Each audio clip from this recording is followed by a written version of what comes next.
Hello, everybody. More stable than Joe Biden's bike riding. This is the Yar Sign. Your host, Johnny Torres. How you doing? Thank you so much for listening, watching, whenever, wherever you may be doing so. We appreciate you. Thank you so much for tuning in to the show. Got a brand new guest that I'm excited about. So we'll get to our guest in just a moment. And as always, plenty to cover. A lot of national news we'll be covering today. But as always, leave it up to us. We'll be touching on some local things happening as well. Because, all politics is local, right?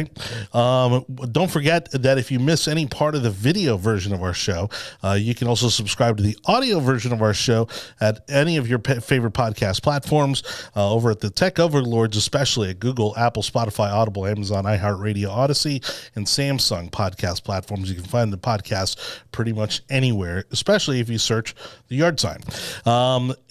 Joining me as always is, let me not get to the guest just yet.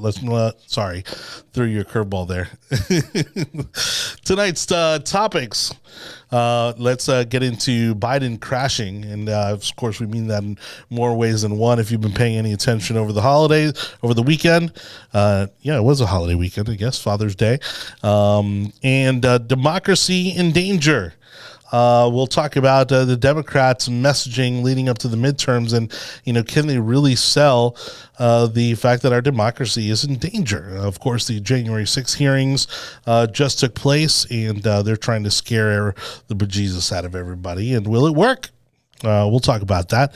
U.S. in recession. It certainly feels like it. The bank account not going as far as it used to, and it's just getting tighter and tighter with no end in sight, and certainly no actual solutions from the White House. So we'll talk about that. And to get a little bit more on partisan politics, the Texas Republican Party, refusing to kind of integrate with the Log Cabin Republicans. And we'll tell you exactly what that means if you're not familiar with the term Log Cabin Republicans, because it turns out that our guest today is from that very organization. So we'll tell you, educate you a little bit on who exactly are the Log Cabin Republicans. That being said, let's go over to the big table with Anibal David Cabrera. As always, go Bolts. How you doing, sir? I'm doing. Oh, okay, it's on. I didn't know if it was Give me a work. Second. My goodness. Oh, I'm sorry that you didn't know that you were going to throw it to me before you did it, but it's fine. I like your Fanatics. You got the Fanatics hat rocking. I'm trying. I haven't got a haircut. That's the main reason why I have the hat on. But I think they need support after the devastating. Yes. Well, for historical reference, the game 3 of the Stanley Cup Finals is going to start in about 15 minutes. I just didn't like how everyone was so down on it. They're like, "Oh, they lost. They're done." Like, it's only game 2. Like, we lost. Yeah, we did. But this is a team kind of like what we see in Tom Brady, which is it's a team that's motivated by loss. It's a team that's motivated by animosity and failure. Again, I mean, who would have thought that they were going to sweep the Rangers after losing 2? No one. And so I see this kind of in a similar light. I've learned better. Like with Brady, I've learned with the Lightning, you wait until the fat lady sings, because I mean they typically have what it takes up their sleeve to kind of get the job done. All right, in the center chair, in case you're wondering, there is our guest joining us for the first time tonight, Vince Natale. Hello. I love the Italian last name. Thank you. It's funny because in Miami, nobody ever tells you look Italian. You go to New York and everybody tells you look Italian. Mm-hmm. And so I got to kind of play the role while I was up there years ago, and had some. Said that you were Italian. Yeah, I had some guys up there saying, "Oh, you look like my cousin," whatever, and and I was doing some sales work. And I could see it. That's the dark skin, dark hair. It's not far fetched. It's a little, because there aren't Hispanics in New York. I did pick up the accent, which was even more fun. Mm-hmm. Yeah, but I mean, again, if you're talking about New York Hispanics, you're talking mostly about Puerto Ricans and Dominicans. I mean, yeah, okay, but again, like Colombians look nothing like Dominicans or Puerto Ricans. So don't give me that puzzled look, because it's true. We're not on the same spectrum, all right, buddy? We're not. We could go so far into this rabbit hole. On the spectrum from colonialist to slave trade, where do you fall? Colonialist to native. That's right, to native, right. You're definitely not native. You're not short enough to be native. But you are pale enough to get on TV in Mexico. That's right. That's exactly right. It's a thing. I'm sorry. And Colombia and Venezuela. I'm too dark to be a newscaster in many Central and South American countries. I'm just it's reality. But judging by Colombian novellas, you would never know that there are actually black people in Colombia. I would automatically be a villain. Much like America. Yeah, it's fine. It's fine. No one ever interviews me on the street. Yeah. Well, white I'm a nice guy. I look intimidating, but you hear my English and you realize I'm not. Well, as you can see, Vince, not much of a filter going on. We appreciate you being on the show today. Thank you. And tell us a little bit about yourself. First of all, what brings you to politics, and then we'll kind of get into Log Cabin. Yeah, so I just moved to Tampa from D.C., grew up in the Washington, D.C. area. Ooh, so it's in the blood. So I've never worked for the government. Right. And probably never will. Not That's what I used not to the say. most glamorous job for a Republican, especially. That's more of a Democrat thing. But yeah, so I grew up a swamp creature. Yeah. During the COVID times, DC got kind of bad. Kind of oops, sorry, I moved away from the mic. Kind of bad. Kind of obsessed with COVID. I mean, if you weren't walking outside with a mask on, you'd have some Karen screaming at you from across the street. Wow. I got sick of it, as most people did in the Northeast, and we all escaped down to Florida. So I apologize for raising your rents and your mortgages, but well, that's when the big city gets really insulated, right? Like that's when the big city life really gets super insulated because, all of a sudden this lockdown happened, which nobody had ever experienced before. And now where you could get away in New York or in DC, living in maybe a studio or maybe living in a 1-bedroom apartment or sharing an apartment with a number of people. And it's all cool, right? Because you have this amazing city outside that you can go spend the entire day in. All of a sudden you're locked in and the walls start to close in, I can imagine, pretty quickly. Yeah, the funniest ones are the liberals who voted liberal their whole life, moving in with people who are more liberal than them, and they want you to wear masks in the house, and they want you to, scrub your body head to toe every 10 minutes. Them kind of seeing light and being like, I don't think that this whole thing is for me. I had a lot of friends like that. A lot of people I've dated who were just like, I live with this they, them who wants me like wearing a body suit around the house. And I can't do it anymore. Wow. I want to go back home and I just want to get away from these people. So that brought you to Tampa, Tampa Bay, where we originate the show from. Were you already involved with Log Cabin? Tell us a little bit about how you got involved with Log Cabin. Yeah, I was involved. I started getting involved with Log Cabin 2015, I think it was. Okay, so it's been a little while. Yeah, something like that. 2014, 2015. I was a liberal, and I started to like slowly move over to the Republican side, as you kind of do. And so I wanted to meet more gay Republicans, which is how I found out about Log Cabin. And I started going to meetings, and they do like an annual trip every year, and I would go to that and, just kind of getting involved a little bit, like getting my feet wet. When I moved down to Tampa, I went to a Log Cabin meeting and went up to the president and was like, hey, do you guys need help with, membership events, like that kind of thing, which is what I'm into because I would throw parties all the time for the DC gay GOP. So... Right. But separate from Log Cabin, I'd kind of do my own thing. I was a little bit of a bad boy. So anyways, I brought that kind of culture and lifestyle down to Tampa. Okay. And so, here I am. So how are you finding it? How are you liking Tampa Bay so far?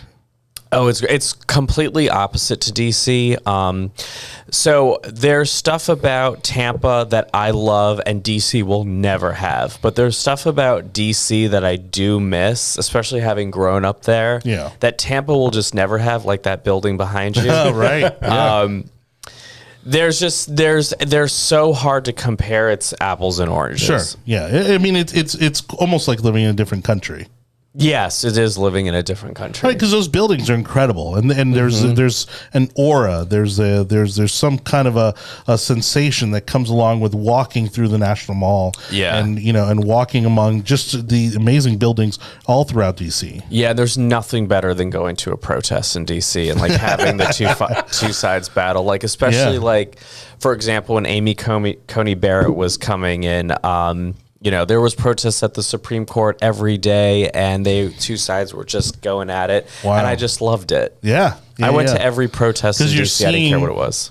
You're literally seeing our democracy in action. Yes. Just even the ability for us to be able to protest in front of the Supreme Court, I think, is an amazing right. It's an amazing right that we have and an opportunity that we have as citizens. Yep. I was in San Francisco recently, and they were doing a protest about the Roe v. Wade overturn, and they just don't do it like D.C. No, again, it doesn't have the environment. It doesn't have the atmosphere. Too dangerous, or is it like there's an issue with like tires burning in San Francisco instead of D.C.? No, DC is more dangerous, and that's why we like it. I miss that kind of thrill. Oh, man. Okay, this is not going the way I thought it was going to go in the conversation. Well, and so, of course, I'm sure, anyone watching right now, kind of got the gist. So Log Cabin Republicans is the organization that represents, I would say, LGBTQ, the kind of arm of the... Right, arm, the alphabet arm of the Republican Party. I mean, would that be an accurate way to describe it? Yeah, we're the Republican side, basically. Yeah, okay. And again, because a lot of people didn't know. I remember it was maybe some years after I got involved that I came to learn about the organization. Yeah. And to be honest, I mean, you came at a great time along with everybody else that came, because the organization was, I remember when it was maybe half a dozen people just kind of meeting like for dinner once a month. At Beef O'Brady's. That's right. That's right. At the South Tampa Beef O'Brady's. Our vice president at the time and I had to go to that particular event, their meeting, so we can promote something. And I won't say the name of the individual, but I will say it was like, I was like, oh, okay, this is great. They have this kind of meeting. And it was individuals that were over the age of a certain age. And so like this, most of them were like retirees, and they were like, just looking for something to do. Yeah, they had already fought the good fight. Yeah, that's right. and now they want buffalo wings. So now, tell me, about the current state of the organization. I mean, I've seen pictures and videos, and I see all the amazing events you guys kind of put on. So it seems like it's in a great place right now. Well, I have to commend Charles Moran, who took the reins from the previous president of Log Cabin as a whole, Log Cabin National. And really just ramped up the organization tenfold. So kudos to him. He started outspoken, which has really been very successful.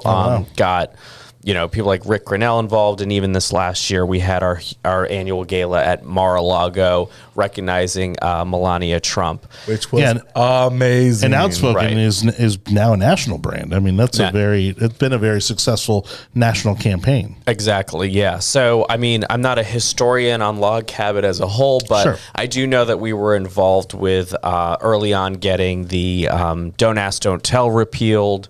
So we were involved with things like that. DOMA was a big one, DOMA, and like I said, I'm not a historian on Log Cabin, but I will say the Tampa Bay chapter has been great. We've been growing. We've gotten a lot of recognition. We have excellent people on the board who are all dedicated and also do the job that they're assigned to do very well. Yeah, and that's I mean, Anibal and I. Anibal excluded. I don't do anything. I sit on the board. I just don't do anything. I work while I'm there on my laptop. Well, and mentioning that Anibal's involved is actually a great segue also into mentioning that, you don't have to be of the gay lifestyle to be a member of the Log Cabin Republicans.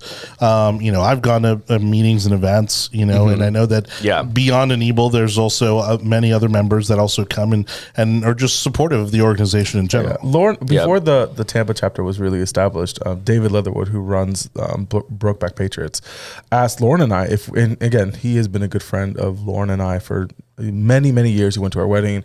Lauren and him met at church. I mean, we've been going to Bay Hope United Methodist forever, and so his family as well. And they asked if we wanted to be a part of the organization, and we're like, of course. Why not? Yeah. And we have supported the organization immensely. We've gone to their annual events and everything else. Their events are so much more fun, honestly. Of course, I would expect than them a lot of the other Republican events. Gays like to party. I agree, and they hold their liquor better than normal. It's like we have a weird gene. It's a really weird thing to say, but it's true. With the other Republican events, people get sloshy after 2, and like you're like 5 drink tickets in, and like everyone's still having a good time. And like, there's a difference. I don't know why, but it's true.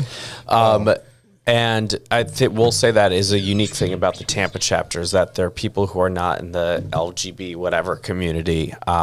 Heterosexual people do come, and I find that so interesting because in DC it's not like that. Oh, okay. Yeah. The DC chapter. Right. Oh, interesting. Okay. Yeah, we do have quite a few. Right. Yeah. I know personally of almost a handful or about a handful of people that I know that are not of the lifestyle that go to the meetings. Yeah. So and again, to me, that's a testament to the quality of the meetings you're putting on, the quality of the people that come to speak at the meetings, and the quality of the group itself. Because you're going to want to go to meetings with people that you like and that you can enjoy being around. And so if that weren't the case, again, nobody would be coming to the meetings. Exactly. Vince, thank you again for being on the show. We're going to go ahead and jump into our first topic, which is Biden crashing. And aside from his poll numbers and the economy, Biden himself took a spill over the weekend as he was out riding a bike. I'm shocked they even allowed him to do this in the first place. Without training wheels, I'm shocked. I know. I think it would have been awesome to see him out in one of those kind of like, Palm Beach trikes, Why not? He's 79 years old. Why he's close to his beachfront property in Delaware where this occurred at a state park. Where they're trying to make him out to be like the Biden with the Ray-Bans and the Corvette. He's not that guy anymore. Who is the presidential nominee that was windsurfing while the country was in a Oh, Kerry. John Kerry. No. Wasn't John Kerry? I don't know. It was a white guy, so like yeah. Well, yeah. But in all fairness, people are saying, "Oh, well, his shoe got like stuck, caught, locked up, or something like that." Yeah, you could tell that it was not undoing. The problem is again, I won't let my mother, who is 60-something years old, do something like that without training wheels. Yeah. And you're allowing a 79-year-old to do it? I know. It's like, dude, you got Kamala behind you. Like seriously. I need things you to are bad live. enough. Like, we need to just hang in there for a couple more years and, just do nothing if possible, which he's doing. Yeah. Go back to the basement, and we'll see you in a couple of years. I need him to live for at least 5 more years so that we don't have a Kamala situation. Because if you think the country's on fire now, God. Yeah. I've been to Rehoboth a lot too. I know where he's biking around. Because it's like the vacation destination for Washingtonians. Oh, okay. Got it. So it's a popular spot. Yeah, it's like a big gay. It's like the gay beach. It's like our Fire Islands. Oh, really? Yeah. Okay. It's like families and gays go there. Gotcha. Okay. All right. It's like our Sunset Beach here in Tampa. In Hillsborough. What's even crazier is that this was all set up. Okay, because as we know, not the average person, but as we know, these kind of things don't just happen. No, there's nothing organic. You don't just run into Joe Biden biking at some park. Okay, there was obviously rails there. There was tons of security, Secret Service. He knew that he was going to stop there for this photo op, and all this. So this was all so coordinated, and then for it to go completely sideways on them. And again, it's really the embodiment, I think, the epitome of what has been the last 2 years and what this administration has been. I will say this. Yeah. We have intel from people on the ground that said that they saw Kamala with a wrench. That is Leona, thank you so much for that update. That is one of my favorite memes. The one where it's like the guy biking and then, he sticks a bar into his own wheel. Oh, yeah. Yeah. Trump, damn it. And that's pretty much what this is. Well, and in all fairness, I didn't see the actual statement, but apparently Trump, wished him well and hoped that he was okay or something. Of course he did. Why? So I should have just stayed out of it. No, Trump needs to say something. Now that he has some sort of social media platform he can use, say something. But again, if I don't even let I wouldn't have not allowed my mother for the last 10 years, honestly, to be on a bike without some form of third wheel in that scenario. Again.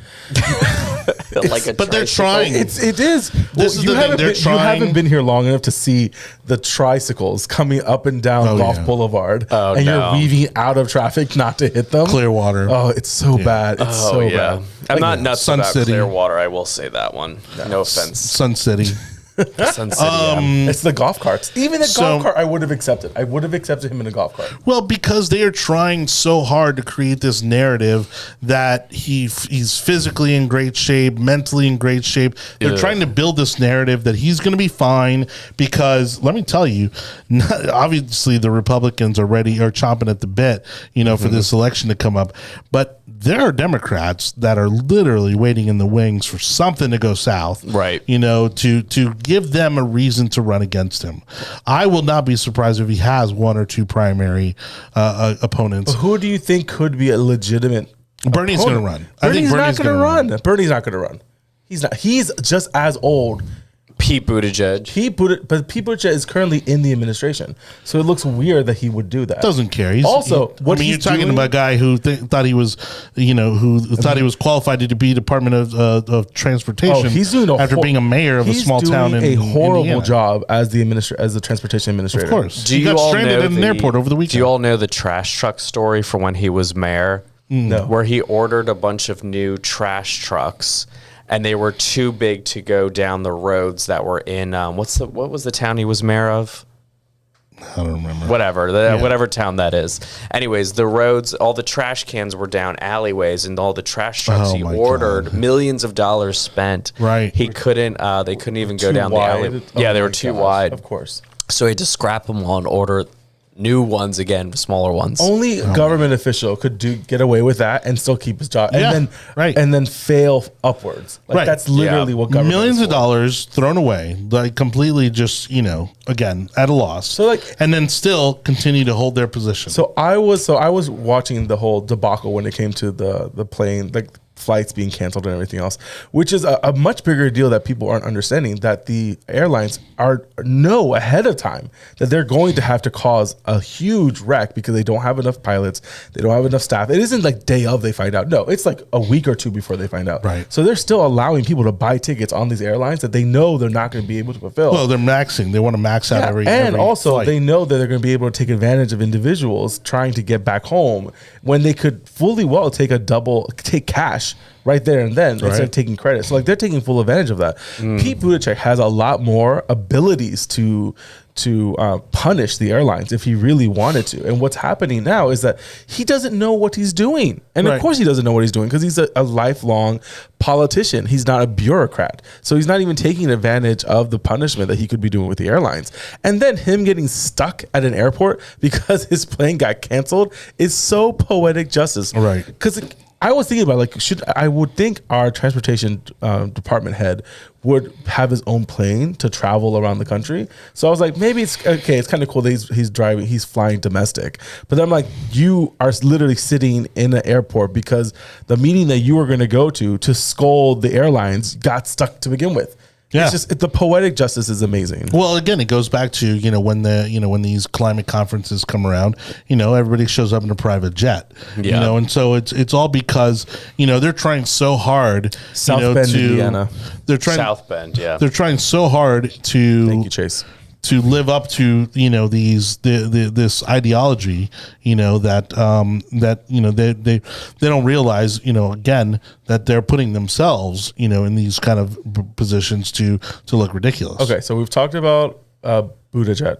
We've talked about they think the governor of California is thinking of running. Newsom, yeah. Newsom. Oh, Newsom's going to run for sure at some point. He's too pretty. He's too pretty for politics. Yeah, he looks He's like Nancy's a Hollywood nephew. Yeah, he He looks is? like a Hollywood. Oh my God. He looks like a Hollywood Or whatever, politician. Nepotism. Something like it's that. insane. He looks like the guy that would play a politician on TV or in a movie. Yeah, he does. His teeth look fake. Like that's. How I'm sure bad- they are. Yeah, They yeah, probably definitely. are. But it doesn't surprise me. He's going to run, and he's going to, and De Blasio. he's going to have the Yeah. resources. So De Blasio tried to run for governor, and he got like 4%. He doesn't understand how unpopular he is. I want to know where the $1 billion went to the housing redevelopment that his wife was in charge of. It went to his wife. It went to his wife. Yeah, that's right. It went to bail his daughter out of jail. Oh my God. That was his way of paying reparations. the amount. Back to his bank account. That's right. Oh my God. I don't know why more audits aren't done. I don't know why more people aren't held accountable. And it boggles the mind that we're at this place where the Democrats have no one. They have no bench. Absolutely no bench. We don't either, though. We don't have anybody we have to a run. huge bench. No, we got a big bench. Our candidates that I know from my insider knowledge is running are Pompeo, Nikki Haley, Pence probably. Trump is going to be announcing soon. What? Breaking news, folks. Yeah. Trump is going to be announcing very soon, and like when you say very soon, you're thinking Hogan like the next possibly. You're thinking like the next 2 or 3 weeks that he's going to announce. So the story that I'm hearing is that he's going to be moving his offices to his club in Bedminster, and I'm sorry to the person who told me this, but whatever, you don't watch this show anyway, so you're not going to know. So he's going to be moving to his club in Bedminster, and he's going to be announcing that he's running, I guess, sometime on July 4th or sometime around there. And it's some other people are telling me it's to prevent, to get ahead of this DOJ indictment for January 6th. But he's definitely running. Obviously, everybody knows that, but he's going to be announcing it. I guess if he moves to Bedminster, that's your key. If I'm wrong, I'm sorry, but if I'm right, And why I'm is that to not qualify as a candidate from New York? I mean, Florida, or I don't know. I just know something to do with this club in Bedminster. If his headquarters are not in Florida, that gives a lot of wiggle room for a lot of people. Well, it opens the opportunity for Ron DeSantis to become VP, and there'll be a quick transition because I don't see Trump. I would rather Trump be the VP and DeSantis that's the never president. Gonna happen. It's never going to happen, but that's the optimal scenario. But it's not the optimal scenario. But the other way around, I don't think DeSantis would take a VP slot. I don't think so either. I don't know why would he. I wouldn't take it. No, it'd be a lose-lose situation. Yeah, lose. He already knows the president already knows he's going to get Florida no matter what. So it doesn't matter. And it's going to be huge operations in Florida. Yep. A lot of people are here. A lot of people live here. So no matter what, Mar-a-Lago is going to be center of the universe when it comes to the presidential race. Well, even if Ron DeSantis right now campaigning for anybody would be a huge boost. Right. You know, so it's better for him to continue building his name ID than to hitch his wagon to Trump. Yeah. And then potentially give up the office for what? For nothing? Yeah. I don't think Trump should run at all or announce it, but we say that all the time here. I mean, yeah, all the time. Yeah, but Democrats really have nothing to run on, but he's so polarizing. Yeah. If he announces the only thing coming out of Joe Biden's mouth for the next 6 months is going to be Trump. Well, let's be honest. Besides potassium, at the end, there's nothing. If gas gets above $5 an average in the nation, that's going to be what pulls people back. Again, I would have never assumed that. I mean, we laughed, we joked about everything else, how much Biden was going to be like Carter, but it has become a situation where Biden is even now more hated than Carter during that time last time. And so, like, from the numbers, the polling, everything else, and something I did not know is that this is how old Biden is and how long he's been in government. Biden was the first politician to endorse Carter back in the 70s and early 80s. Jesus. That's how old he was. The only reason why Biden didn't jump in that race because he wasn't over 35 and he was already a city senator in Delaware. Like, that's how old Biden is. He was considered the most progressive senator in office at the time too. He was the AOC of that time. What blows me away is that there are folks in the black community that literally call him Jim Crow Joe. Mm-hmm. But there's people love him because he's Obama's VP. Yeah. Right. I mean, which really amounts to nothing. I mean, that and nickel still, gives you nickel. I mean, but there's a lot of people in the black community who resent Obama because he didn't do anything for the black community. And it's not till now that they're admitting it. So Carter, not a sizable amount. Yeah. Though. Carter took office in 75, or he took office in 76. He was nominated in 75. And it's just Carter was dealing with the same problems. There was a oil embargo. There was fighting in the Middle East and other parts. And then there was a huge recession and inflation. And the same things that Carter talked about, you guys we should be focusing on green technology and driving less and buying efficient vehicles. And we're going to tax the oil companies. Biden is saying the same. Nothing has changed. No. Carter isn't dealing with a looming World War III situation either. There's not a World War III situation happening. There could be. No, there's not. I would say Russia was more of a threat during the Carter administration than they are now. It was during the True. height of the Cold War. I mean, they had the resources. They really had the resources back then. They faked it that they had the resources back then. Well, and they're probably still faking it now. Oh, of course. Yeah. The Russians are the biggest tease in international politics I've ever known. It's like the light's not even on, but the leg is still out there. But again, plastic leg. That's a great narrative. It's a great line to kind of go into our second topic. And again, before I do that, just want to thank everybody who is watching the show. Thank you so much for watching the Yard Sign, as we like to say, the most important relevant podcast in politics. Johnny Torres, your host, with me today, and Evil David Cabrera, Vince Natale, and just dissecting the news of the week. Don't forget, if you would like to, we'd love to have you subscribe, like, and follow us on Facebook, YouTube. Ring the bell if you're on YouTube. And the audio version of this podcast is just everywhere. We're among one of the top 150 podcasts in the country under the government category. And so, again, very easy to find us by searching the Yard Sign. You can find us on iTunes, on Spotify, iHeartRadio, which, again, is just incredible that we're just able to reach people, so many people internationally as well. So I do want to say hi to the people who are listening internationally, because again, the demographics show that we have some listeners scattered, in some other countries, which is really cool. And so shout out to those guys. But we also, do we want to mention? Because you can mention it if you want. It's great. All right, so we want to thank, as always, our good friends over at Community Patriots. Community Patriots, an incredible organization founded in the Constitution. They are out there not only doing amazing work in the community, but also out there supporting constitutionally founded and based candidates for this upcoming midterm election. Again, if you're not ready to, let's say, go all in with the Republican Party just yet, the Community Patriots are a great organization to get involved in with this election cycle. Look them up at community-patriots.com. That's community-patriots.com. And a quick shout out to Jeff Hawks and Kim Davis for all of their love and support, because I know they watch the show. Of course, they don't miss an episode. And so thanks to Community Patriots for doing so. Yeah, they do a good job. By the way, you're doing a great job with the transitions. Getting there. I know. It's always a work in progress. People give you... You're doing good. Well, thank you, sir. Let's jump into Democracy in Danger.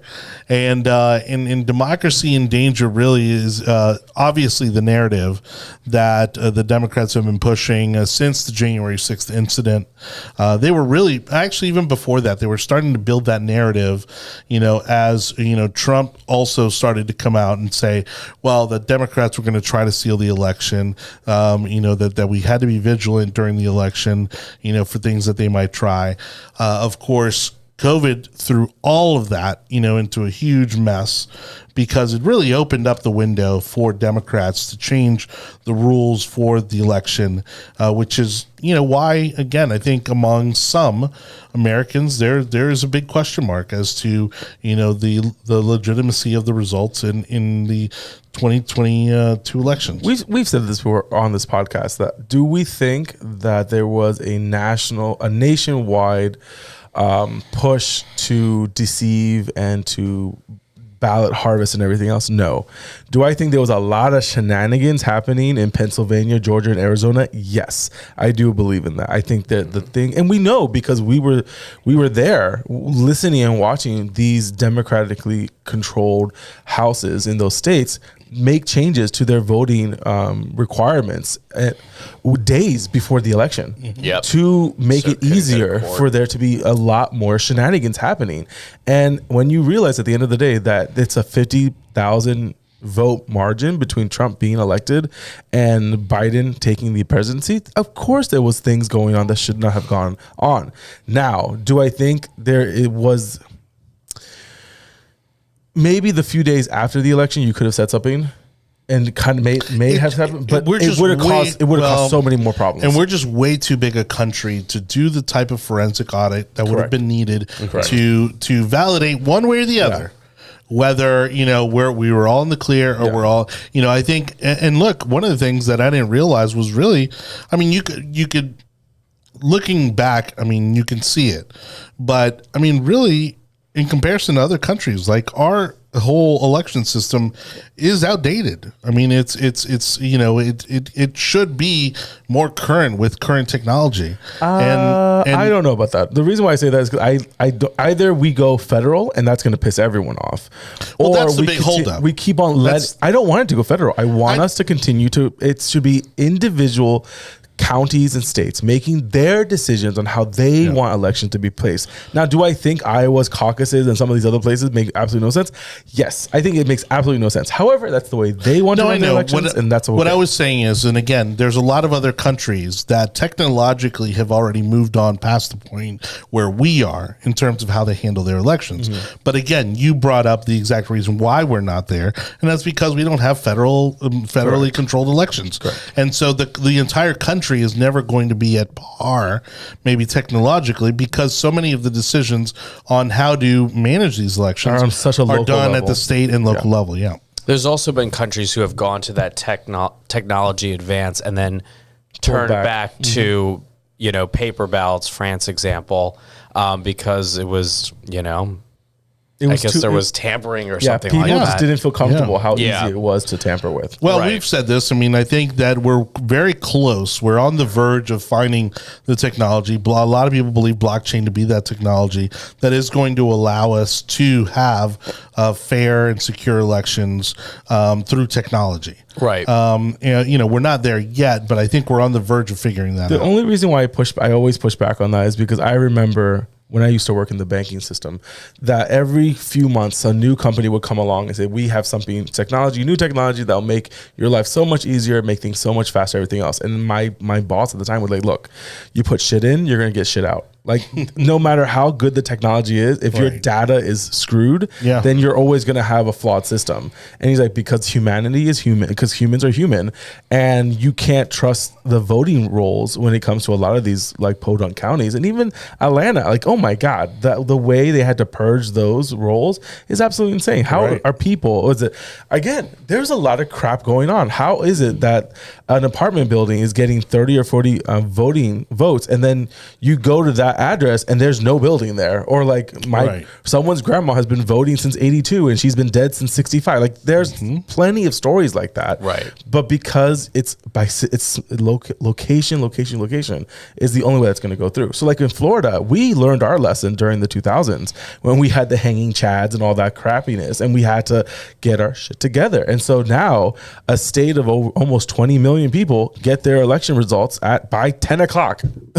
How on earth is other smaller states having such a big problem with that? Yeah. It's very easy to cheat in an election, but states should be required to purge their voter rolls every, I don't know how many years, but every couple of years to prevent these kinds of inconsistencies. The biggest juxtaposition, the biggest kind of conflict I think that the Trump administration found itself having, with the results, was calling into question results where the leadership top down is Republican. And so it's, how do you place blame on the other side?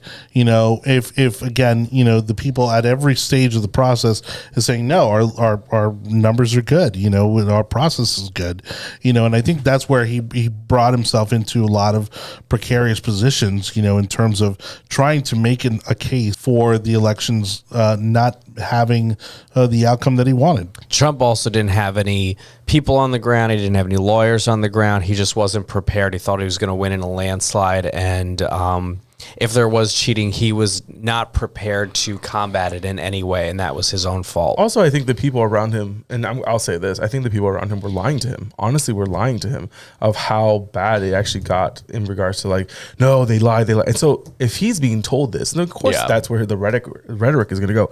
And look, we are not making any friends by talking the way we're talking when it comes to Republican red meat, because some people in our party are fanatics about this. Yeah. And I'm like, look, you're arguing with the SOE in Hillsborough County, already a very purple state, purple county, when you are already 60, 70,000 votes under when it comes to Republicans, and you're upset that the Republicans lost in Hillsborough County. No, the Republicans lost in Hillsborough County. Right. It Because was you like have been California, focusing. too. Yeah, people are arguing about California and other states recall. that we knew we're not going to win. Right. And so you're focusing on the wrong thing. You're focusing on purging the voting. Hey, that's great, but then you should be focusing on getting more voters to switch to Republicans. This isn't rocket science, and so that's why, again, it's a great talking point as a Republican to talk about how they stole the election, everything else. Bro, that election is gone. It's over. No one's turning over anything. Right. And at the end of the day, if they can't get that, then I don't know how we move forward from here. Now, look, really, as our topic says, is our democracy in danger? No, I don't believe for a second that our democracy in danger is. But that's the narrative that the left is building up, because they want you to think that a vote for any Republican is going to bring us closer to the demise of our democracy. Yeah, Hillary they're trying to make everybody with an R next to their name complicit in not only questioning the election, but also in the January 6th riot. And so they're basically trying to, crazily enough, the left is trying to position the right as the revolutionaries. Right. I mean, which is like so insane. I'm okay with that. Does anyone have any updated data on the people who are watching January 6th? I know the first night it got a lot of people viewing, but what about Nebo could since? probably pull it up. I'm already working on other things. So let me I just switch don't to know any of my leftist friends watching it, don't and they see just any- don't I don't know talk anyone. about it. So Well, I was approached by Channel 8, when it started, because Democrat organizations were literally having watch parties, about this. Oh, nice. And and again, it's if this were really, if this were truly about our democracy being in danger, why are they having watch parties like it's the Super Bowl, and why are the 'Cause it is their Democrats Super only, Bowl. for them it is. I mean, they want to see a lot of these Republicans go to jail. Don't get me Yes, wrong, they do. Some of them deserve it, but the majority of the people there were basically, just an overexcited, tourist group. Yeah. Tour group, it turned into a self-guided tour that sometimes went a little overboard. Again, I think we're generalizing a ridiculous amount. Well, of I this. mean, However, I'm joking. I know individuals that were in the front of the Capitol and the back of the Capitol, and those were two completely different events happening. Well, that's the thing. One was at the front of the Capitol. They're singing patriotic songs. It's really fun. It's a guided tour into the Capitol, but they're walking within the velvet ropes. on the backside of the Capitol, which is hilarious. Now that I think about it, they are literally pushing through the building trying to get in, and it was such a hostile situation. And you have people that walked up, took pictures, and then walked off. And it was that normal of somewhat. And then again, in that same respect, you had Capitol Hill officers literally moving barricades, opening doors, just kind of making sure everybody was kind of keeping their cool, but not pushing anybody, not telling anybody not to come in. It was almost like two completely different events. My friends that worked at the Capitol Police said it was a mess because they were all told something different depending on which section you were in.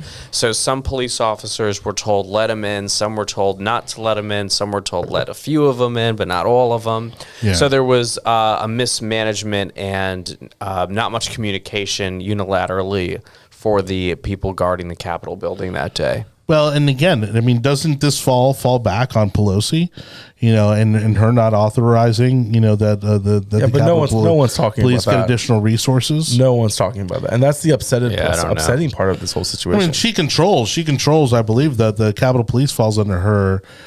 Falls under her leadership. And the truth is that they requested additional resources for that day, and they were turned down.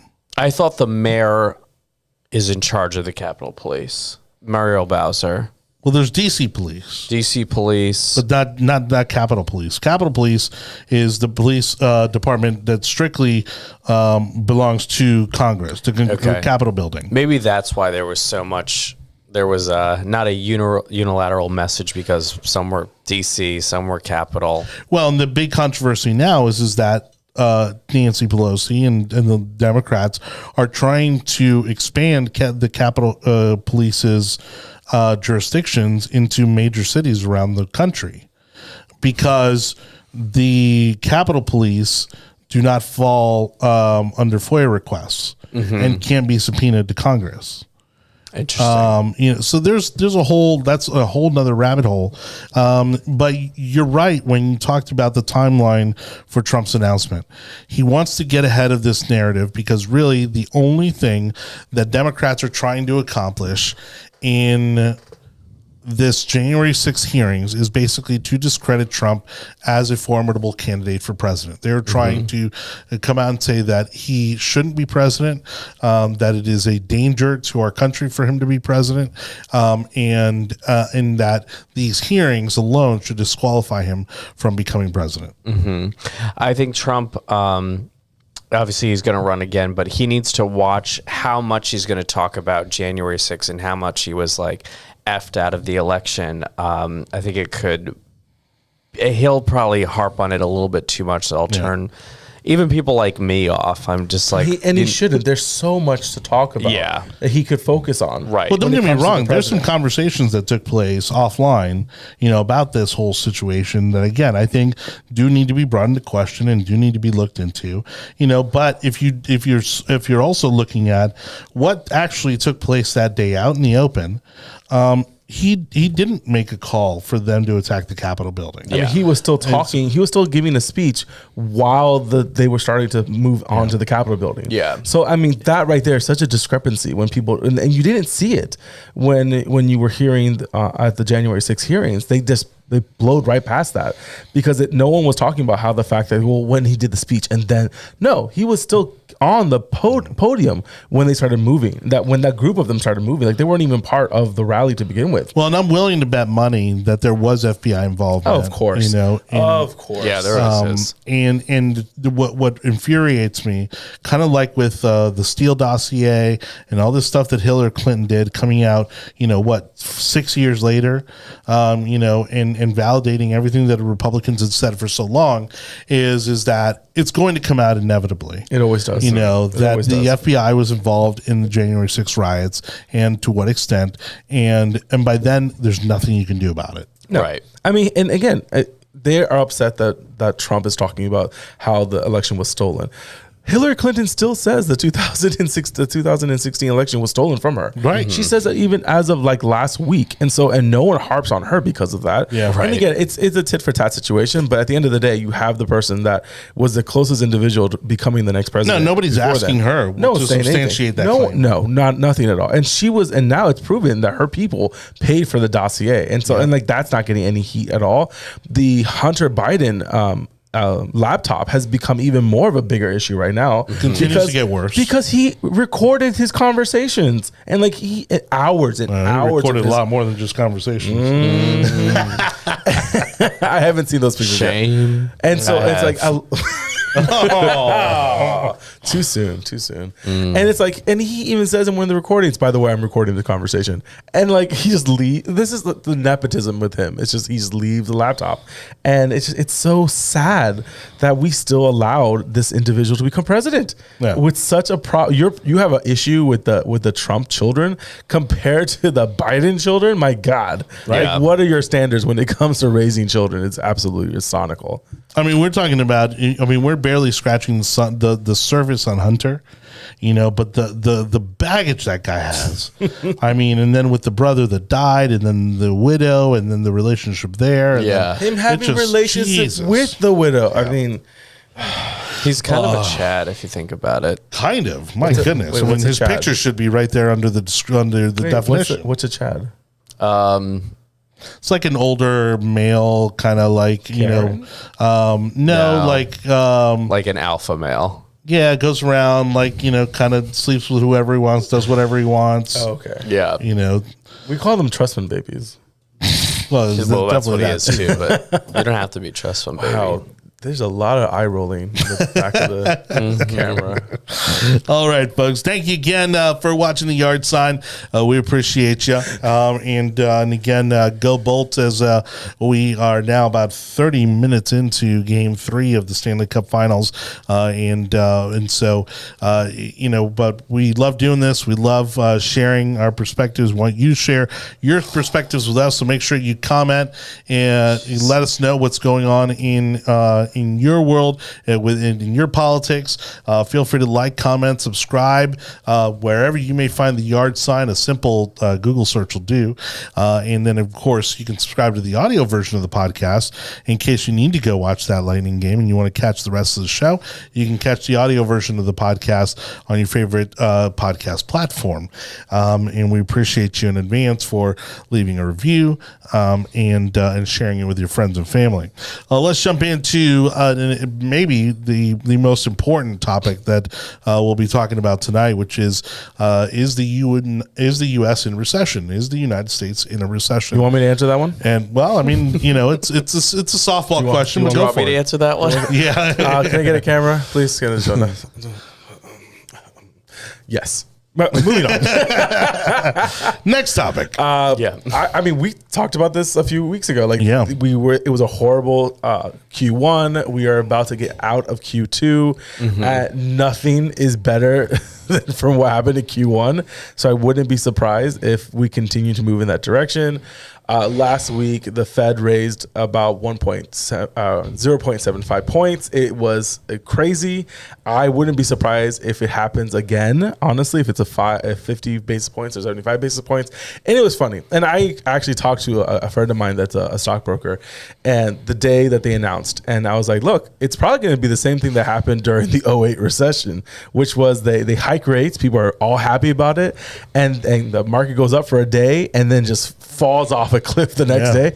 And it happened the exact same way. And then we called each other. We're like, wow, we should have put some shorts on there to be able to capitalize on that situation. But this is a textbook situation that's just going to continue. And you're seeing great. So many companies hit their 52-week lows.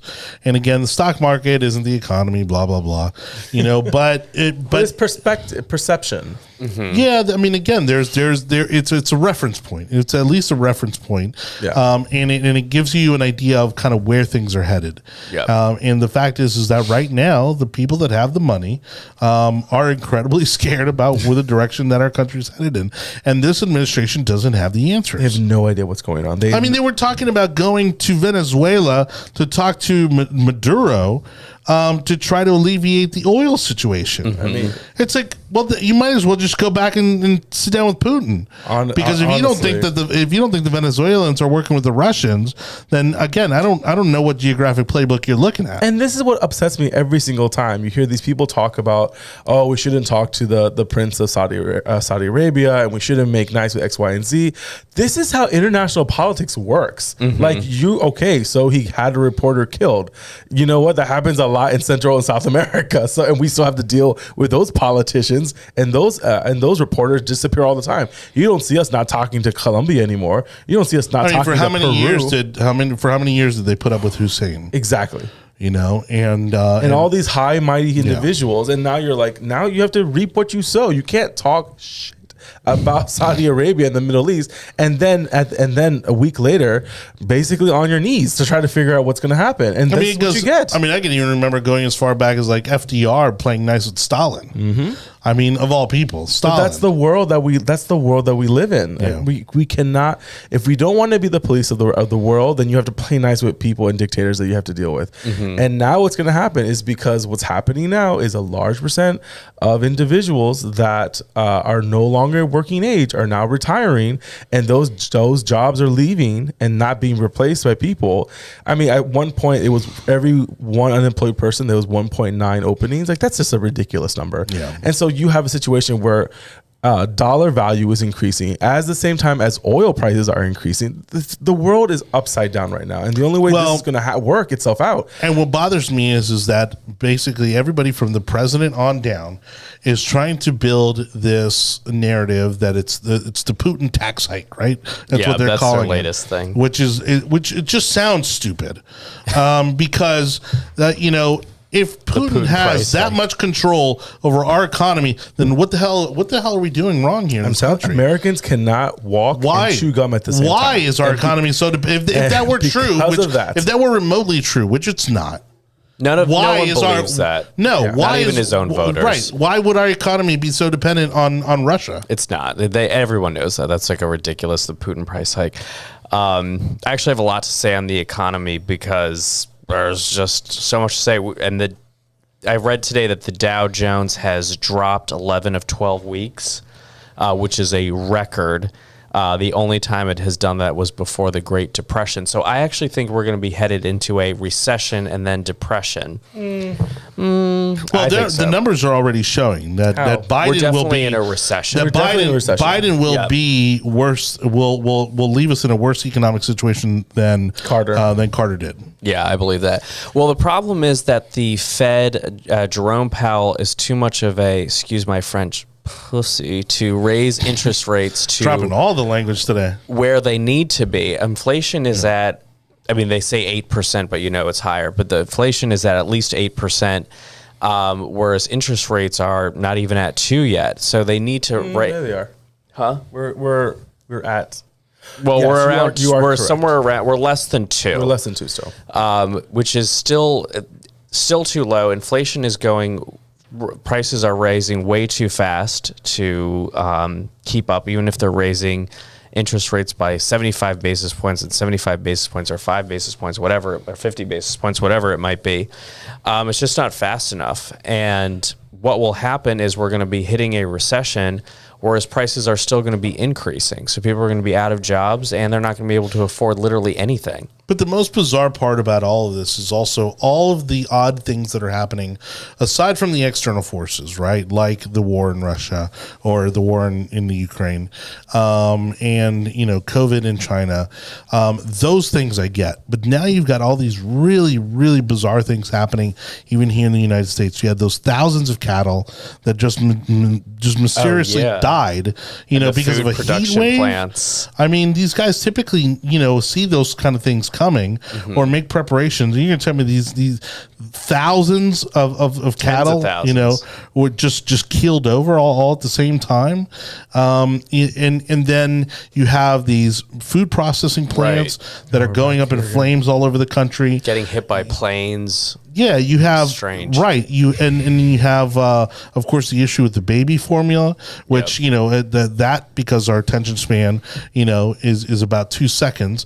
People have already moved on from because they've kind of put a little Band-Aid on that situation. When it comes to baby, the other things, honestly, I have not decided to even care about those positions, just because I still think it's more conspiracy theory than anything else. When it comes to baby formula, that was an administrative blunder that they knew that this was coming come February, and they never did anything. Even the president was, and they admitted about it later that they knew about it in February. Yeah. They're like, oh no, I didn't know about it till April, end of April, and they're like, really? Because someone talked to you about this in the beginning of April, end of they're March. Like, it's June, and you knew about it in April. Again, I will say, I will preference this, that I don't think it's going to be depression. I think we are going to be in a recession for at least another year, honestly, because the market, the economy is running too hot. And because of that, the Fed needs to reduce the heat, and they think they can do a soft landing. I don't think they'll be able to do it. I think it's going to be a hard landing, and it needs to be, because there's too much easy money that's out there that allowed for crypto to go ridiculous, that allowed for housing market to go ridiculous, but it's nowhere near the fundamentals when it came to 08. In 08, when that started happening, 12 to 13 million people had ARM mortgages, the adjustable rate mortgages. Right now, it's less than 3 million. And so that means that the number of people that are going to have changes in their mortgage rates is so low that you will have opportunity to buy, but not to the same effect that it was before. No, I think the only thing that's going to keep us afloat may be the housing industry.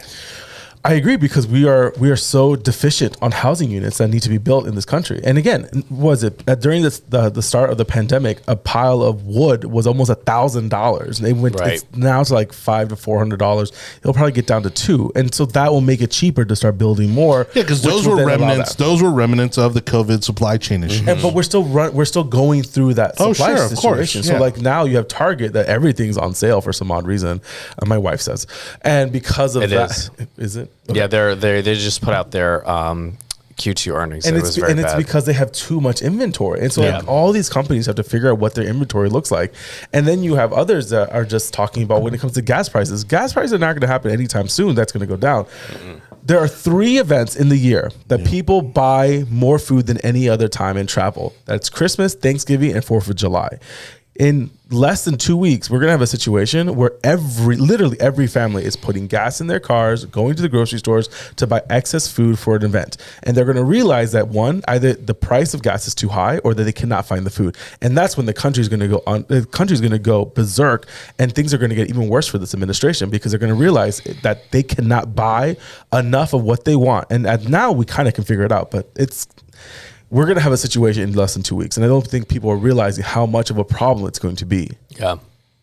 Well, and so it goes back to, again, what the show's about, which is politics. I mean, does this continue to hold out until the midterms? And does it, basically destroy Democrats in the midterm elections? Is there any, well, I have two questions, actually, I want to put out there. One is, do the Democrats get destroyed regardless of January 6th, regardless of Trump announcing, do Democrats still get destroyed in the midterms? And then I want to save my second question, but do you think that, again, this is going to be the nail in the coffin for Democrats in midterms? Definitely in the House. Senate, I would say yes if the election was right now, but it could be up in the air. We'll see how it goes. But definitely the House, yeah. Right, and it's trickier with the Senate. It's just fewer people involved. We are 4 months away from the general election. I think 5 months away from it. I think it's still too long, too far. Yeah. I'd say if the election was the next month, it would be. Because really what they're trying to do right now is pull out all stops to try to show some sign of recovery to try to save their asses in November. These are fundamentals. There's no way to fix. If you are not, so like you threatening oil companies that you're going to tax them more for what they're making. I remember when gas was at zero, and you couldn't give it away during the pandemic. And now they are in a situation, again, it's feast and famine for oil industry. You starve, and then you get a wind load, and the wind, and then they've been starving for a long time. But then again, you have an administration from day one canceling pipelines and canceling projects and refusing to sell land and leases and everything else. And so now I have $1 billion. Am I going to put money into the energy market so then we can make more? No, I'm not going to do it, because you guys are telling me that you don't want it to happen. They got to pay those stockholders. I'm going to do something else with that $1 billion. I'm going to diversify. I'm going to do everything else. And now you're yelling at me because my decisions, because you made my decision, made it easier for me to make a decision because you told me you don't want oil. Okay, we're going to transition. How's that working out? So let's take a look at 24. Okay. Trump announces, right, let's say in the next few weeks, next month or so, let's say he wins, right? And because of these midterms, we now have, Republican Senate, House, White House. Does he have what it takes to turn this around? Yes. Do you think he has the ability to turn this around? Yes. I mean, you can't do much worse than this. Yeah, I mean, we saw what he did, obviously, coming out of the Obama administration. Right. And it was pretty remarkable to see. It's like, because we all knew the economy was going to recover, right? Right. And I think we kind of hit all those thresholds, and we're like, okay, we knew that we were going to at least get to this point. But then, things continued to get better. Right. And just in incredible ways. And I think people tend to forget, and this was the mistake that I've told Anibal every single time we talked about Trump. They didn't run on their accomplishments. No. They ran an entirely negative campaign, and it was everything that, it was all about how Biden and the Democrats were going to destroy the country. Yeah. They ran which they were right, it turns out. But they ran on zero accomplishments, which they had so many of. Right. They did. And so was it a matter of kind of right time, right place, or did Trump truly, move all the right pieces to get this economy into a place where it had never been? He definitely moved the pieces, because if Hillary had gotten in, she would have just continued what Obama was doing and then some. We would have been in the Paris Accord or whatever it's called. We would have been in the, what's that trade deal that they didn't like, that Bernie didn't like? Not NAFTA, but the other one. God, it's been so long. There's been so much news in the past week. I can't even remember. But The Mexico TTP or Canada something. one? No, that's that was the Trump one. Yeah, we Oh, wanted right. that one. We wanted that one. It was like the TTP or something, Yeah. the Trans-Pacific yeah. Partnership. Trans-Pacific, yeah. Yeah. Anyway, so it would have just been a continuation of what Obama was doing, and yeah, I think that Trump moved the needle. But would have any Republican have moved the needle? Was he just was just Trump a placeholder? I don't think any Republican. Well, I'll say this. I'll give him that. I think Trump being a businessman first and then a politician, well, being a businessman who became a TV personality, who became a politician. Let's be honest. Be honest. Well, those years with Mark Burnett, I mean, that was invaluable. I mean, the hair doesn't move. The hair doesn't move. I will say this. I think he understood that if you allow government to get out of the way of individuals building businesses and expanding and hiring and everything else, then you allow them to run and to move forward and to expand. And I think government has a huge problem, at least with Democratic government, has a big problem of us not focusing on the right thing. We are this government is focusing on pronouns of individuals instead of figuring out how to deal with gas prices. Well, but and remember, and We can't call a woman Right. a woman anymore, or a birthing person, when really you should be focusing on how building more housing. Like that, these are the things we should be focusing on. And I don't think we have a White House as anyone in the White House that knows how to fix problems. Well, it's 'cause that's not their agenda. They know how to submit a marketing proposal for a new rollout of a program or of a new gender that they want to issue out to the country, or a new flag for Pride. Again, a side note. When did we change the rainbow flag to something else? When did that become a thing? This whole mess that we have now, I mean, it is literally becoming. They should just have a spectrum of color, because that's all it is now. you know what cracks me up They is should that just make it black. It's black every color. because the Tampa flag has that weird triangle, and then the rest Different of colors, the it's like, so it's kind of like the Tampa flag like on crack.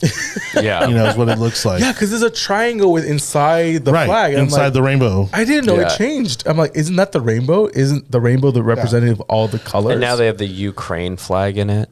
Oh, and really? then the circle for I haven't seen intersex. that. They've got so many flags. Which is ridiculous because, again, homosexuality is severely looked down upon in the Ukraine.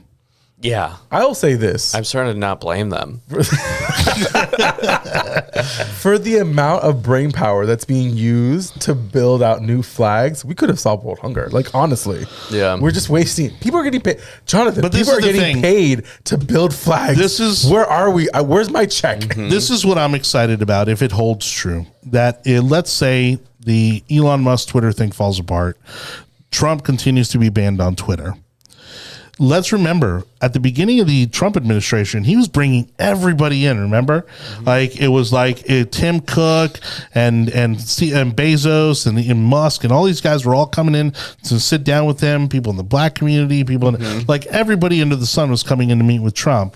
And honestly, I think that's where he got a lot of the groundwork for where he needed to kind of move the needles, in terms of kind of pushing this economy in the right place. Justice reform with a Kardashian. Like Right. things were getting done. Yeah. Yeah, And but then that she was broke such the a dress. turn off to his voter base. But you know what? But what the one thing I've learned about Trump's voter base is that they will ignore what they don't like. He was a Democrat, and they ignored that. They did not ignore that. They don't. They did don't ignore that. They don't even hold. They don't even hold him accountable for having banned bump stocks.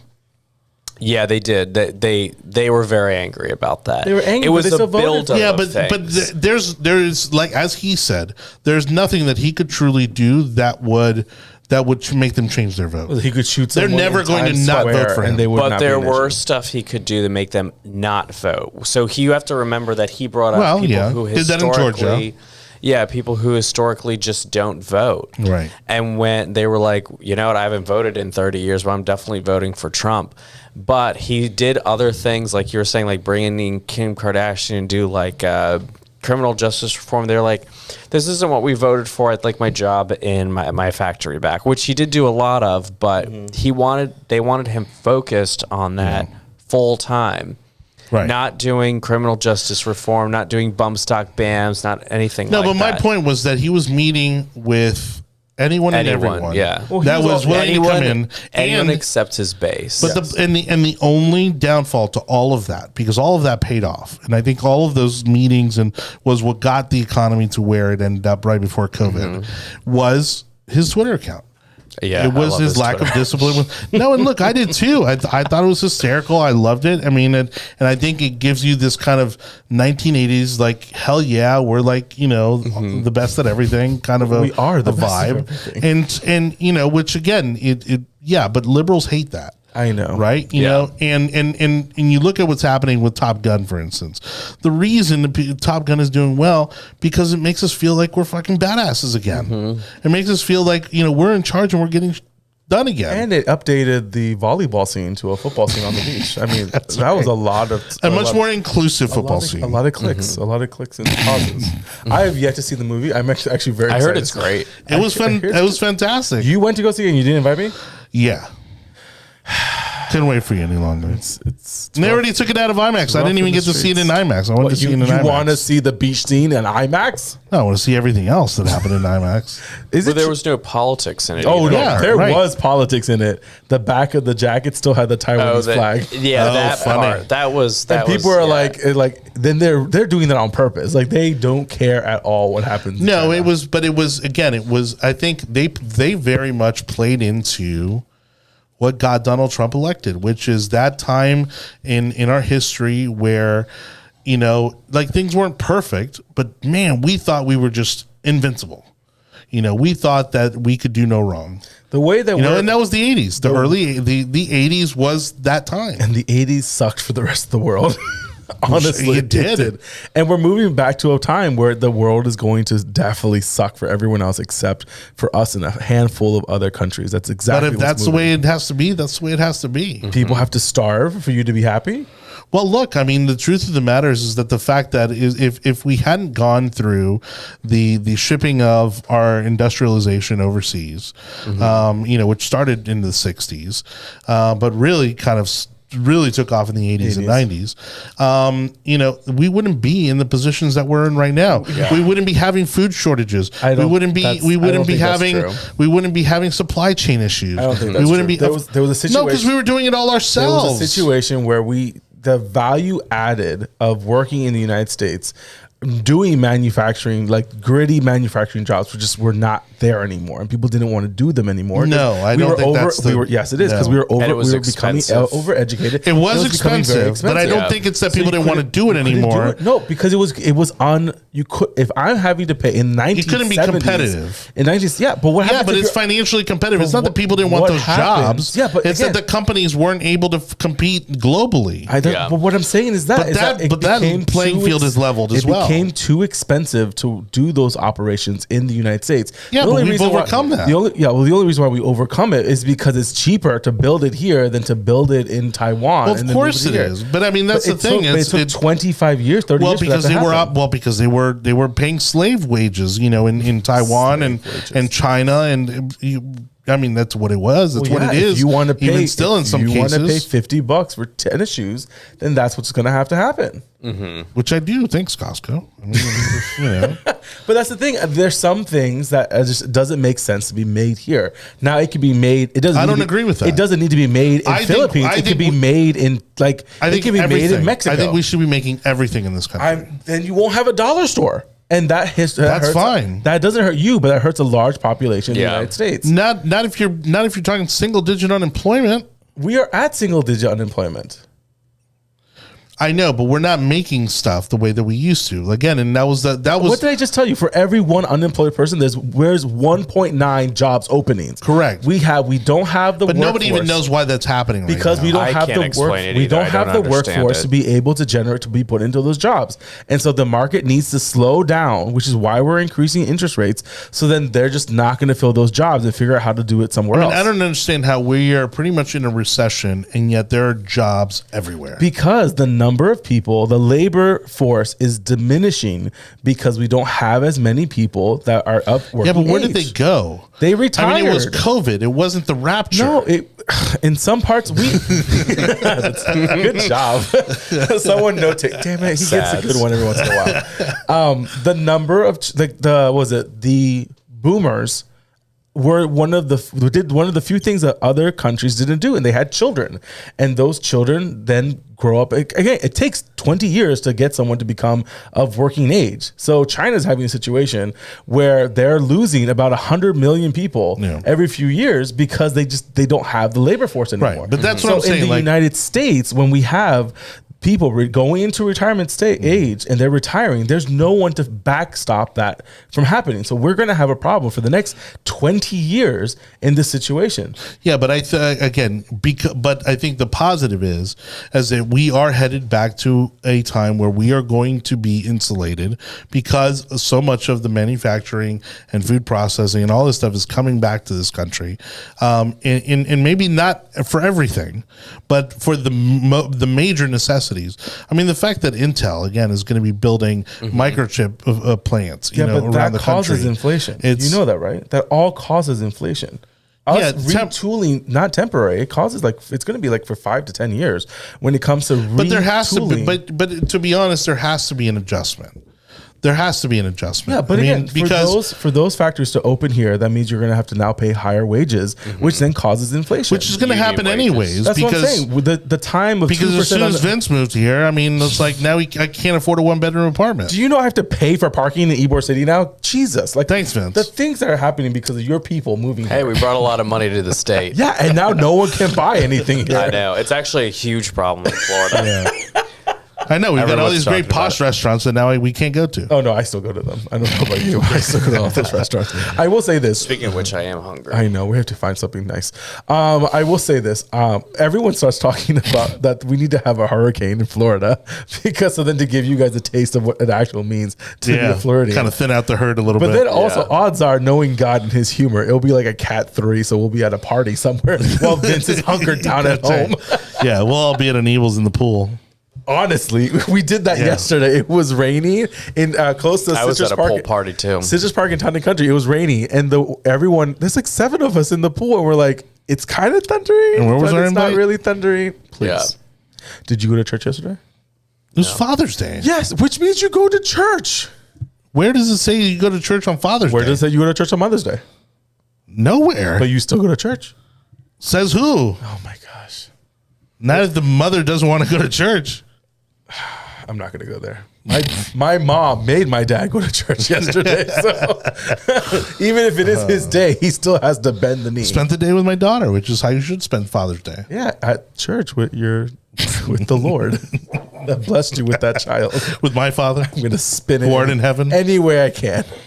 Oh my goodness. Well, Vince, all right. thank you so much for coming.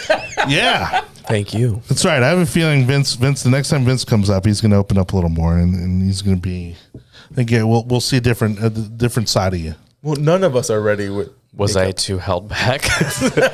Do you think you were? Well, we can be overwhelming. I know we can be. We've intimidated a number of guests. I don't think you want me more open, but I'll be swearing like a sailor. I'm okay with that.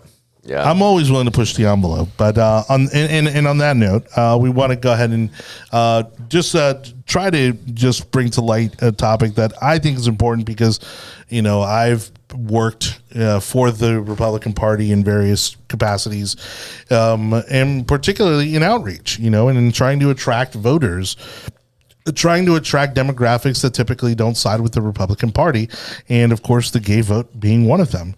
And so we have this issue that Jonathan, it's LGBT. Please get it right. It's not the gay vote. It's the LGBTQ. Yeah, you keep pushing me. I'm just going to call it the alphabet vote, like Chappelle. Yeah, because that didn't cause problems.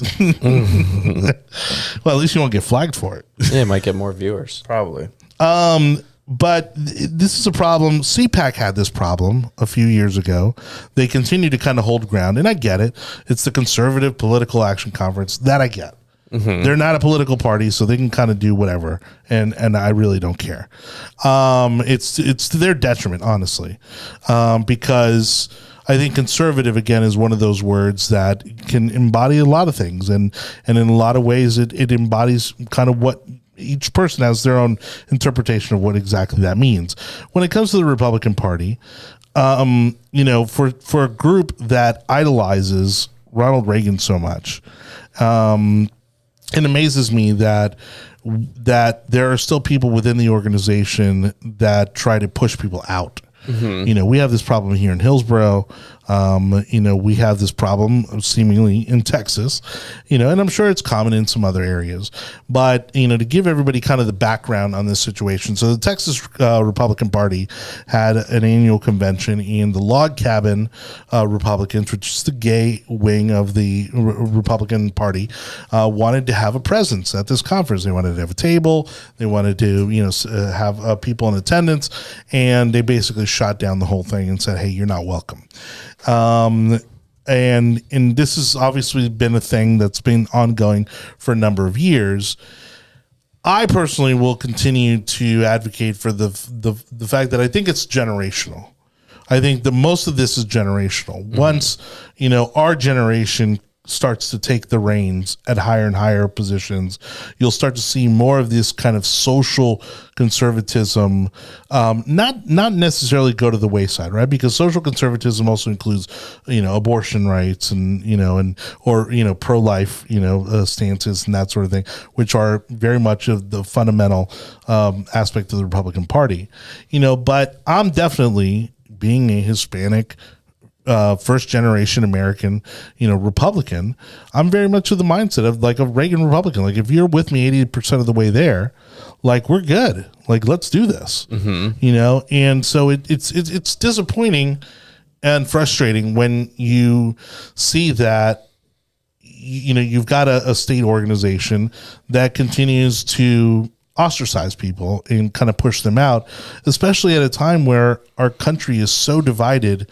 and on such a kind of a precipice, where we could really go either way here.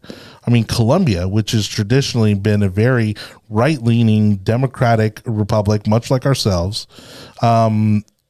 just elected a very liberal, borderline, if not actually socialist, a candidate for president.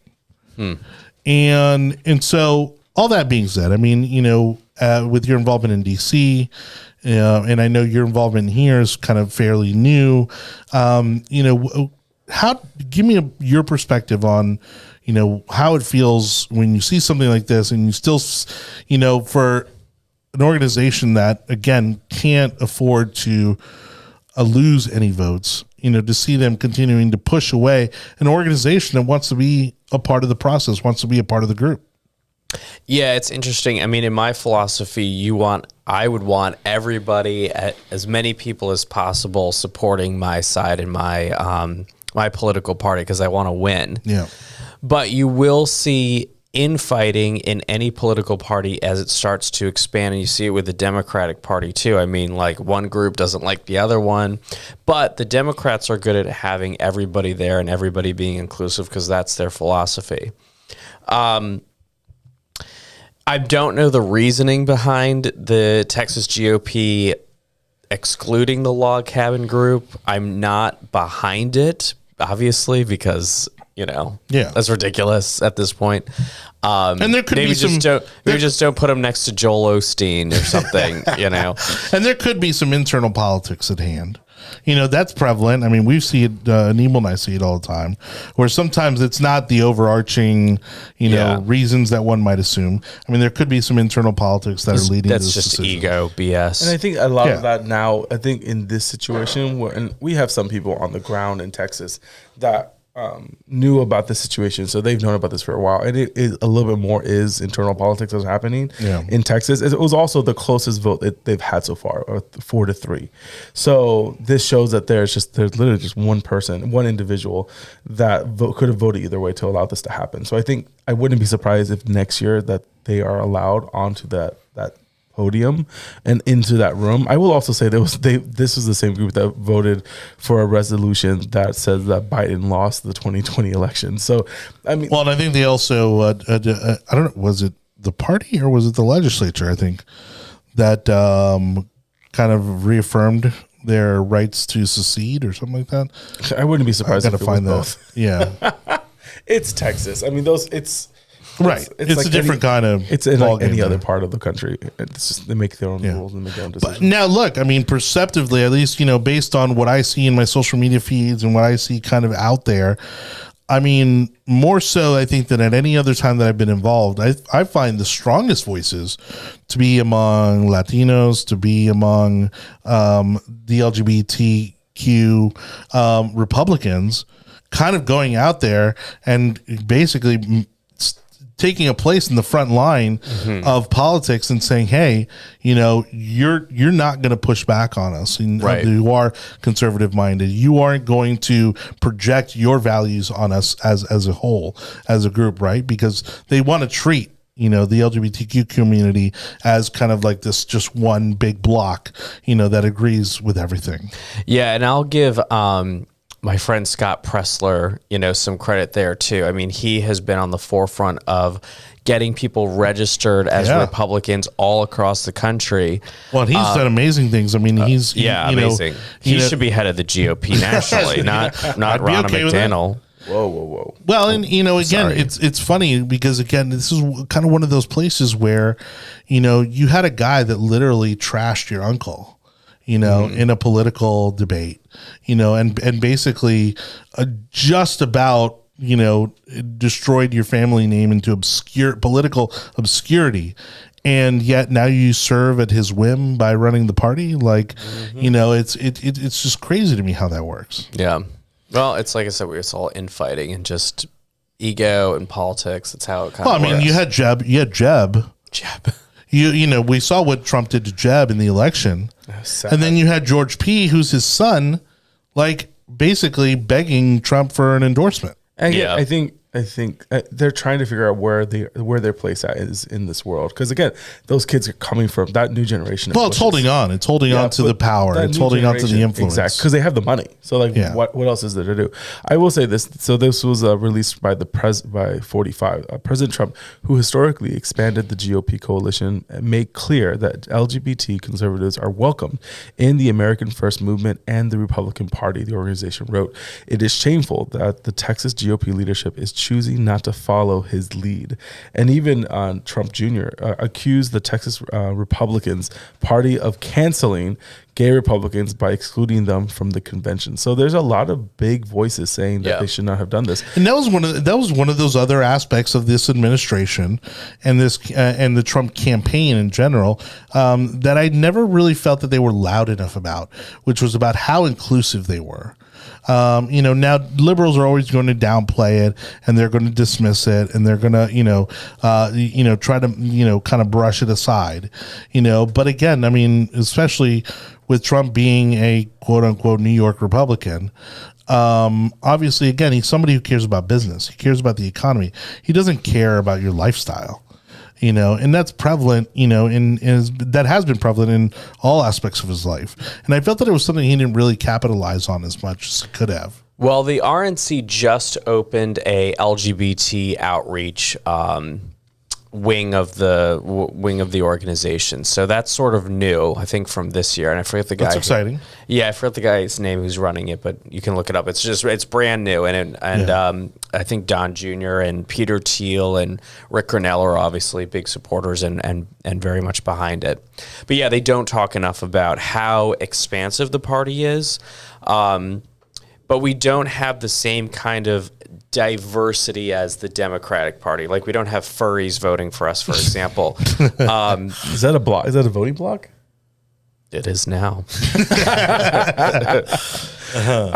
I find myself at the last few meetings that we've attended for national and even for local Log Cabin events. We've had a really big conversation of like how this community doesn't really not say understand, but they've never been fully involved in the Republican side of politics. They've either been a part of the Democratic side or more. And now we're getting a lot more conservative LGBT members to start joining, and they're questioning the process now because they've never, like, we grew up going to the HREC and going to your local chapters, and you just attend because you're a conservative and this is what you do, and you go to these things. And a lot of the Log Cabin members are never had that a part of their system, Right. Yeah. and so they have to understand, like, I paid my dues every single year because that's what you were expected to do. And yes, you might not be happy where it's going, but like, you knew just having representation was important. Yeah. And I think that's something that a lot of the LGBT conservatives don't understand, that, yeah, and they need to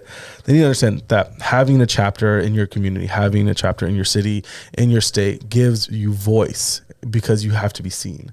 And and for a lot of conservatives, you have to push it in their face, and it gets uncomfortable. No, and but look, the same way as Latinos and other minorities had to do it, the Log Cabin's gonna have to do the same thing. And I wish inclusion were the beginning and the end of the problem, but as I've seen doing Hispanic outreach and being someone of Hispanic heritage involved in the Republican Party, the other issue that we have is also acceptance of the willingness of those individuals to move up within leadership roles within the party. Because we all know that many conservative Republicans and their staff have or are currently LGBT members of that community. Mm-hmm. And now they might not boast about it, but we know plenty of LAs. Oh, I know a funny story actually about that. So there was a group in DC called R Street, and they used to every year do a survey of how many LGBT staffers were in Congress. Mm-hmm. And after Trump got elected, maybe it was 2016 or 2017, they stopped doing it because there was more gay staffers on the Republican side than there were on the Democratic side. Wow. I'm not surprised at that. It was R Street Yeah. or L Street. I forget. It's one of those. And I would say, just judging by, again, what I kind of observe, it does seem that it is the fastest growing segment within our party, because I think people are starting to do their own research and starting to kind of peel back the layers and realize, okay, this party isn't this horrible monster that everybody's made it out to be. Yeah, and they're coming out of the closet, so to speak. And that too. And again, generationally, depending on what city you're in, what state you're in, the level of acceptance, I think, of that lifestyle in that community, I think also has a large part to do with it. Yeah. Guys like us, like we grew up, knowing, having gay friends, even from the time we were in middle school or high school, whereas our parents, that wasn't the case. Right. So again, it's no big deal for us, and while I, again, think nothing of your lifestyle and you can do as you please, people are understanding that there are lines that still have to be drawn, and for instance, the Disney thing, and so, I say all that only because I just went and saw Lightyear over the weekend and Oh yeah. and they had that storyline built into it, which I felt was just entirely unnecessary. Didn't it bomb in the? Yeah, it's bombed. Yeah. Because again, I think They try too hard. Parents They're are trying too hard. Well, parents Yeah. are realizing that Disney's priority is no longer the family unit. Right. It's They now have another agenda. They want to Right. really influence culture, and that's what they're trying to do. And I think the moment you say that is when you lose the whole argument, because you providing a good product and a good quality product is one thing. You purposely changing it so that you don't offend people or you have representation on purpose, that just becomes a problem. Well, like with the Top Gun movie, to go back to what we were talking about, you had a really diverse cast, but at no time did aside from Tom Cruise, I think, and maybe a couple of, there was never a discussion about anybody's sexuality. right. You know what I mean? Now, obviously, you can go watch this one, or you can watch the 1986 one, and you can kind of draw your own conclusions. And there's, and that's a whole lot of fun in its own right. But there was no like, oh yeah, we got to make sure that we say, hey, this is not only a female pilot, but she also happens to be a lesbian, and she's like married to this chick, and it's like, why? That adds nothing to the story, Right. And I think that's where Top Gun got it right, and again, Disney's starting to get it wrong, because and they're not the only ones, there's plenty of movies and TV shows that are all trying to plug in this agenda where it's completely unnecessary, and it degrades the quality of the entertainment. Yeah, the problem that Disney and the Democratic Party and all these others are having is that they're catering too much to this overly educated, college educated group, which is not the majority of the country. So like people who scream Latinx and, they know every letter of the LGBT, whatever alphabet. And they like talk about how their kids are trans and like, whatever.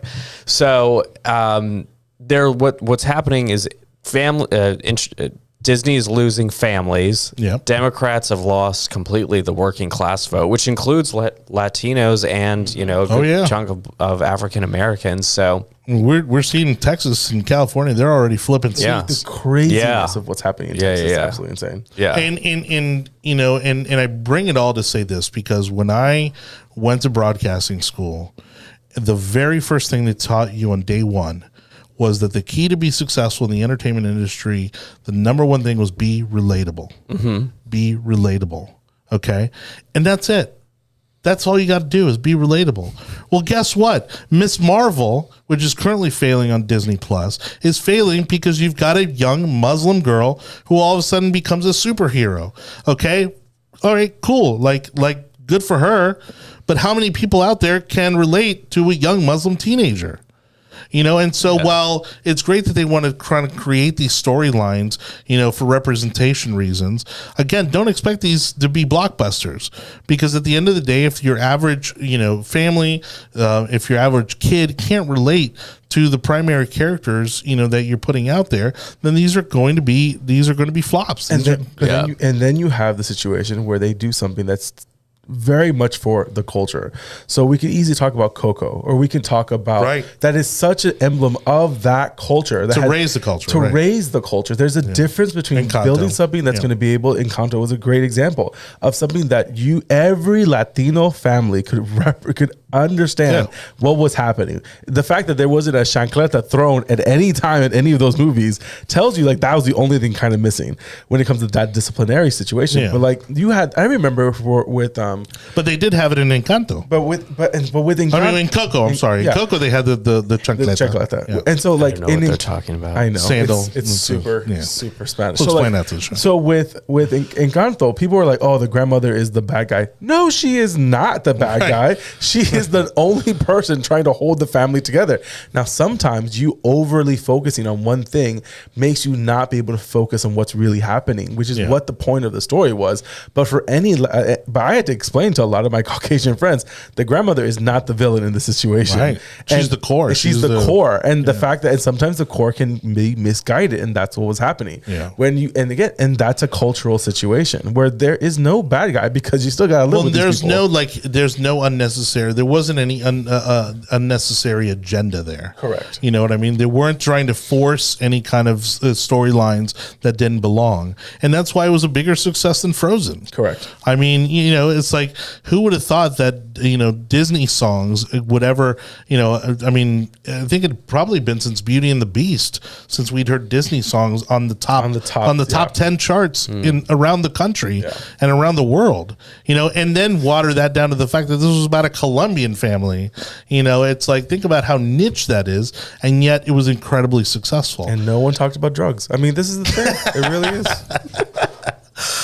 Thanks, Anibal. You're welcome. Jesus Christ. Just flush my culture down the toilet. Why don't you? No, that's too expensive. Oh, it's terrible. Just terrible. It's a mortgage payment. Mm-hmm. That is a mortgage payment. God, at least. Cheval. My goodness. On that note, we're going to end the show. Thank you again to Anibal David Cabrera, Vince Natale from Log Cabin Republicans. You can find them at lcrtampabay.com. And, you're always welcome back on the show, Vince. Thank you so much. Thank you for joining us today. It was a lot of fun. We are going to leave you now, and hopefully you can rejoin the rest of the Stanley Cup Game 3 that's happening right now. I believe right now we are. Oh, we are currently winning at the moment. Nice. It is. Right. It's 1-2. We're 2-1, whatever. We are winning. It is still period. We're at the end of period 1. So, as the passionate sports fan that I always am, I'm going to go ahead and catch the last period because that's how I like to do it. But again, Anibal, Vince, thank you so much. Thank you to everybody watching, listening to the show. Don't forget to subscribe on Facebook, YouTube, and the audio version of our podcast, which you can find all over the internet. Subscribe to the audio version. Take it with you anywhere, everywhere you want to go. We appreciate Community Patriots for, again, being an incredible partner for this program. Visit them at community-patriots.com. We will see you back here Monday, sometime after 7 o'clock. I can promise you that. All right. Good night, everybody. Good night.